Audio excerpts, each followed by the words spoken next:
It's great to be here with Bitcoin at 108,000, at least when I checked this morning, and as Vice President of the United States. It's great to be here.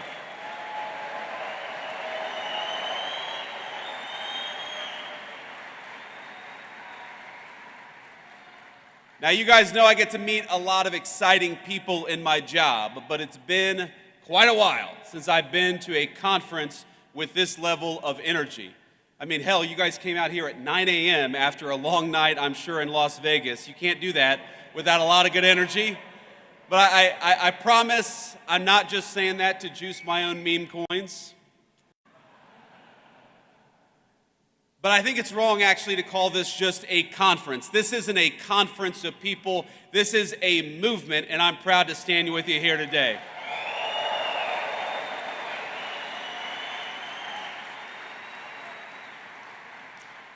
And I think this conference, this movement of people, is where the future of cryptocurrency in this great country gets decided.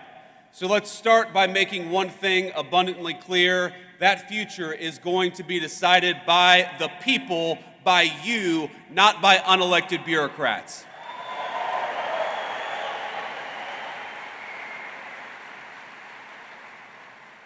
Now, as you all probably know, you've got a star-studded lineup here today, including several of my colleagues in the Trump administration. David, Bo, Hester, I know you're all out there. It's great to be among so many friends and allies.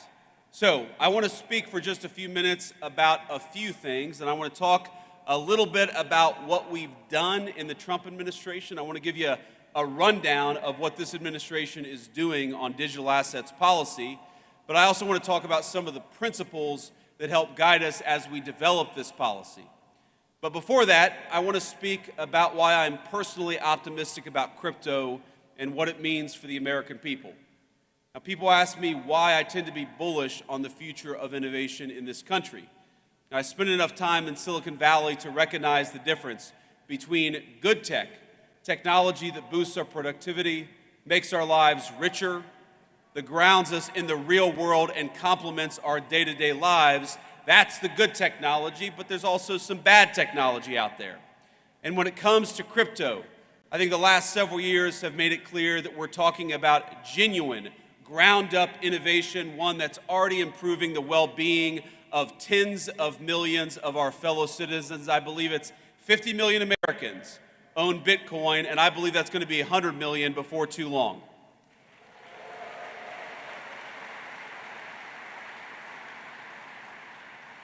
But it's not just about Bitcoin and about the value that's been generated, the wealth that's been generated by so many millions of our fellow citizens.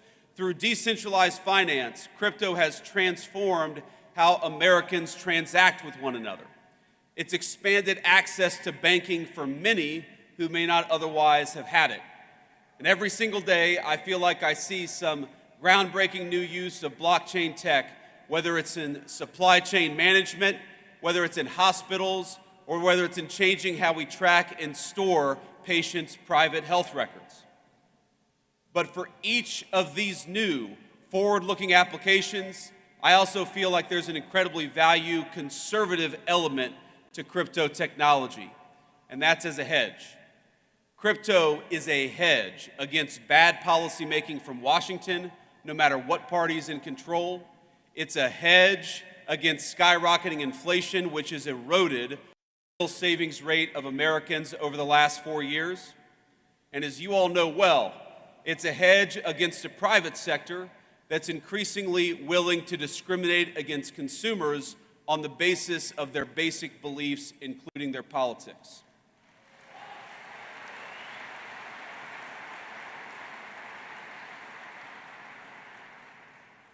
That includes, of course, debanking users for Second Amendment advocacy or for ties to the first Trump administration. In Canada, the government did the same to kill those big truck driver protests in 2022. Less than a week later, they succeeded. The protests were over. But maybe most importantly, I see crypto as a hedge against one of the most dangerous trends in the digital era in both the public and private sectors. And that's of elites who, rather than innovate themselves, prefer to simply take over and co-opt cutting-edge technologies to assert their control over other people.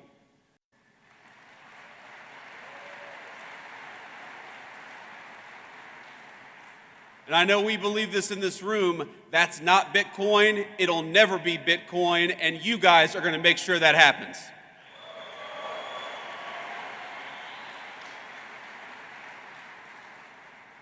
But as you know, there's a new sheriff in town because after 4 years of mistreatment and outright hostility led by Democrat regulators, lawmakers in this country have a choice. Will we lead our nation into a future of financial sovereignty, of innovation, and of prosperity, or will we let unelected bureaucrats and foreign competitors write the rules for us? And I'm here today to say loud and clear, with President Trump, crypto finally has a champion and an ally in the White House.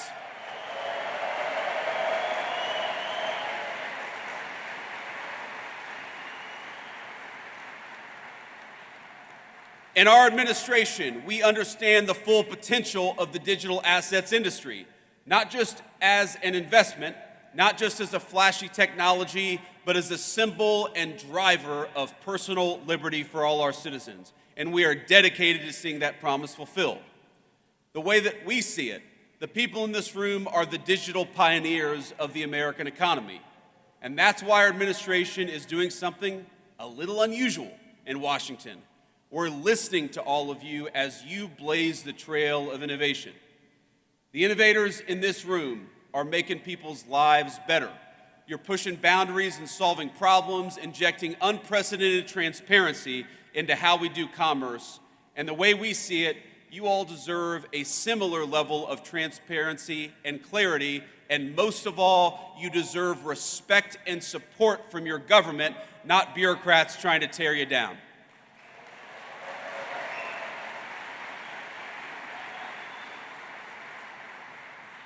Now that means a few substantive concrete steps, and of course the first and most important of those steps is straightforward. We've got to clean up the wreckage that the last administration left us, and since day one, that is exactly what we've been trying to do.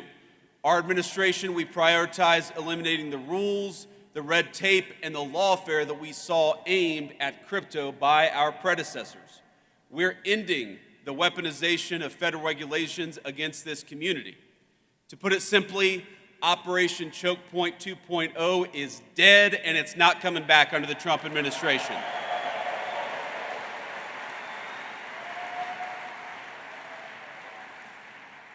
And by the way, it's crazy that was ever even controversial, the idea of using the regulatory power of the government to crush an industry and to crush people who espoused a view that you didn't like. It's crazy, but let my words today serve as Operation Choke Point. Let me serve as its obituary. Now this is my vow to every single person here. You will never see this administration trying to handicap your community or diminish the impact it's had on the economy. Instead, we reject the Biden administration's legacy of death by 1,000 enforcement actions. We reject regulators. Maybe the most important thing that we did for this community, we reject regulators and we fired Gary Gensler, and we're going to fire everybody like him.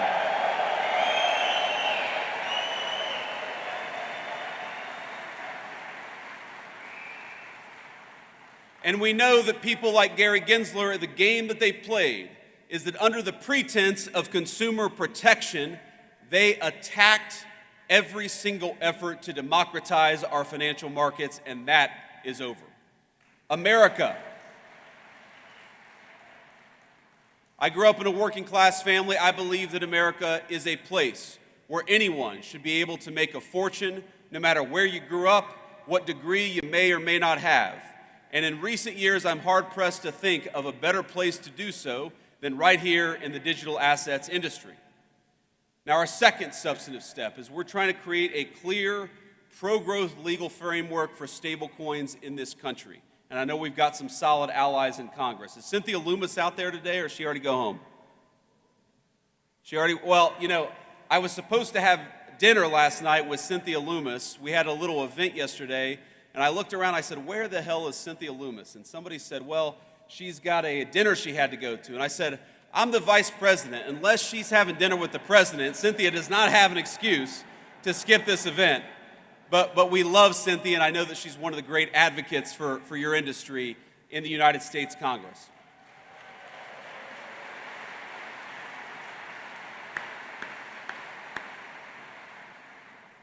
Now, I know, led by Cynthia and other great legislators, Congress is hard at work getting the Genius Act passed and across the president's desk as quickly as possible. And that's an important step.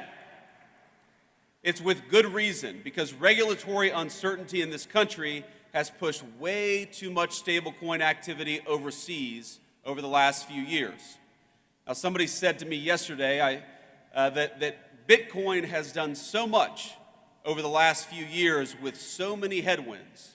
Wouldn't it be nice to have a government that provided some tailwinds to one of the fastest growing industries in our country? And that's what we aim to do.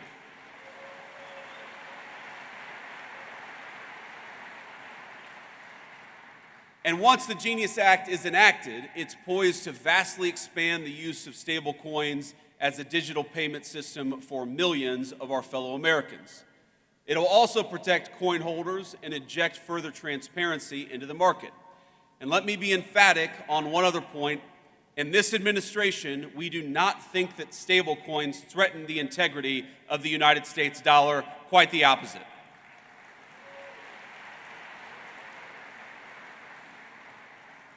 In fact, we view them as a force multiplier of our economic might.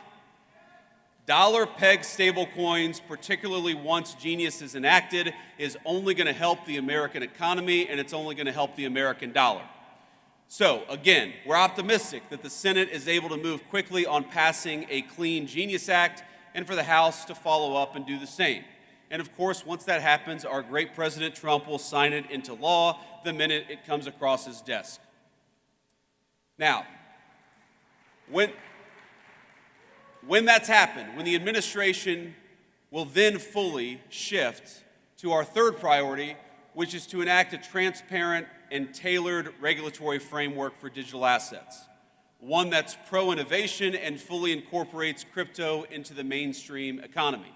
And again, I've talked to so many of you over the last couple of days, and the consistent fear that I hear with all the great things that have happened over the last couple of months, the consistent fear that I hear is that there's still this perception that digital assets are not welcome in the mainstream economy. And let me promise you that our effort to change the policy is purely about changing that. We want our fellow Americans to know that crypto and digital assets, and particularly Bitcoin, are part of the mainstream economy and are here to stay.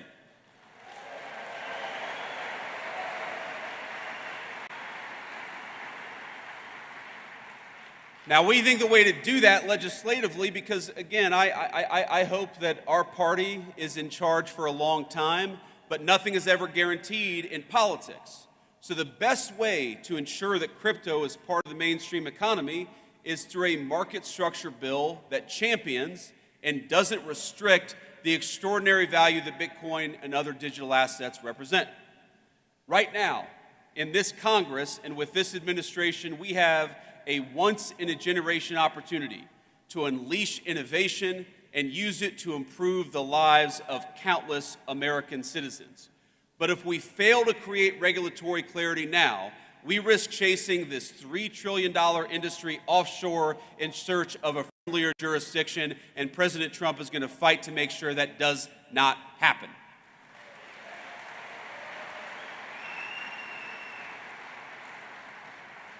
Think about this. By locking in smart, pro-innovation rules of the road, we can also make sure that Democrats or anybody else never wage another war on the crypto community.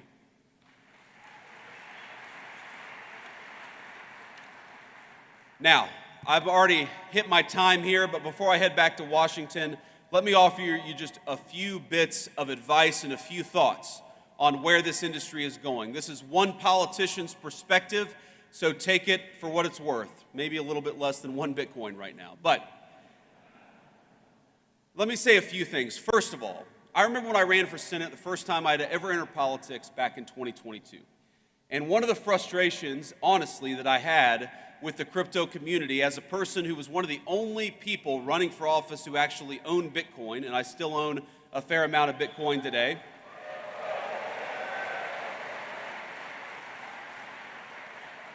Think about this. This is during that campaign. That's 2021 and 2022. This feels like an eternity ago, but it was only 4 years ago, is that I recognized what so many advocates of Bitcoin recognize, which is what the Biden administration was doing, what Gary Gensler was doing was a disaster, and yet there didn't seem to be any real organization pushing back against it at the political level.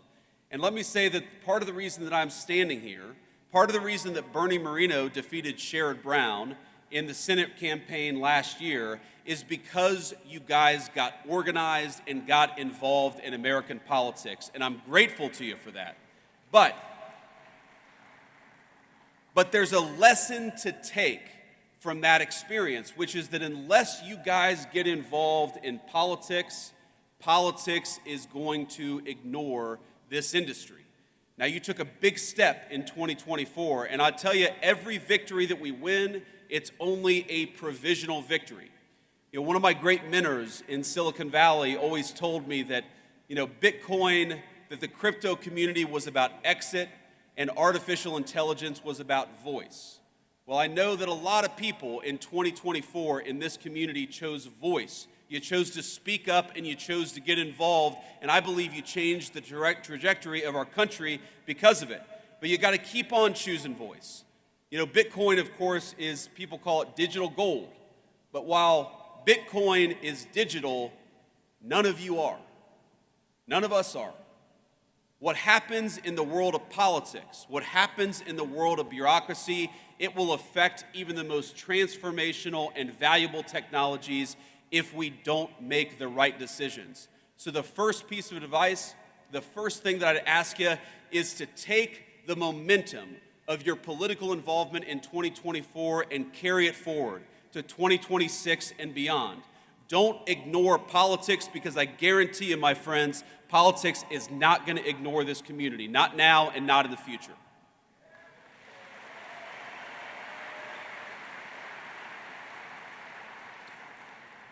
The second thing that I want to toss out there is that we have to start thinking of the long-term strategic implications of Bitcoin. Bitcoin is owned by about 50 million Americans. A lot of Americans have made a lot of money, have created a lot of wealth for themselves, and that's a great thing. But I actually think that where Bitcoin is going is as a strategically important asset for the United States over the next decade. It's one of the reasons why President Trump, with the help of our great AI guy, David Sachs, it's one of the reasons why we started the Bitcoin Reserve, because we want to start to put in motion the strategic importance of Bitcoin for the United States government. We know that the PRC doesn't like Bitcoin. The People's Republic of China doesn't like Bitcoin. Well, we should be asking ourselves, why is that? Why is our biggest adversary such an opponent of Bitcoin? And if the Communist Republic of China is leaning away from Bitcoin, then maybe the United States ought to be leaning into Bitcoin, and that's one of the things that we're going to be doing.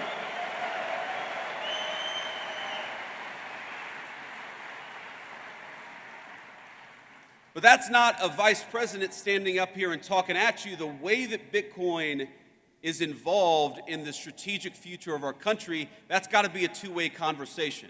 And so when I talk about getting involved in politics, one of the things that you guys got to do is continue to give us feedback and continue to tell us the ways in which Bitcoin can play a positive role in the strategic future of this country. I know the Bitcoin Policy Institute is working on this very topic now, but all of you have got to be involved in this conversation, because I don't think any of us want to wake up in a country 10 years from now that is less wealthy and less prosperous because we made bad decisions today. We're going to make the right decisions, but that depends on you guys being part of the conversation. So be part of that conversation. And here's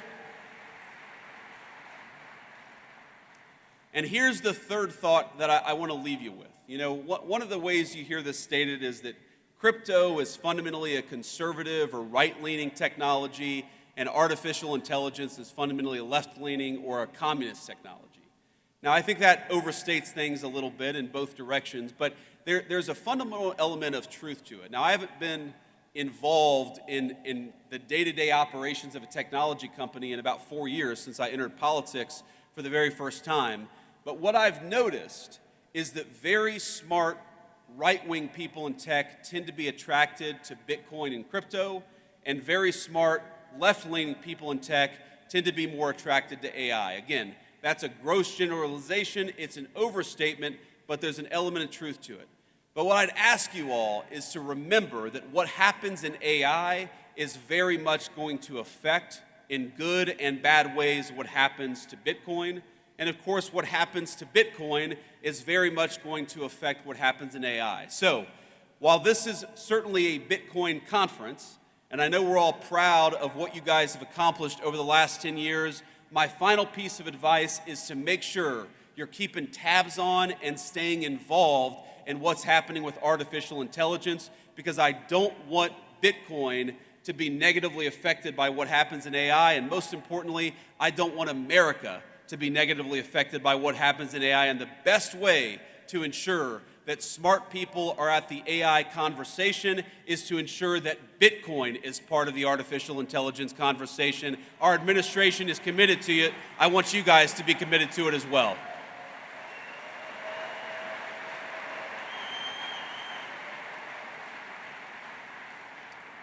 I just want to say in the next few years in the Trump administration, we've accomplished a lot, but we have plans to continue to make big progress for this industry and for the American people who rely on it.